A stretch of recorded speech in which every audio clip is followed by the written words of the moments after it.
Today, in this video, I'm going to explain how to fix PS4 error code E-8210604A.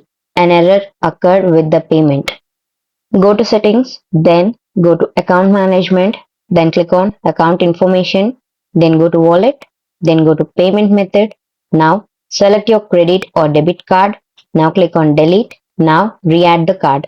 If it is not working, then add different card or go back and go to wallet, then go to add funds, then click on your card, then add the amount from the drop down. If it is not working, then click on redeem codes and gift cards or go back, then select sign in ID, then sign in with different account.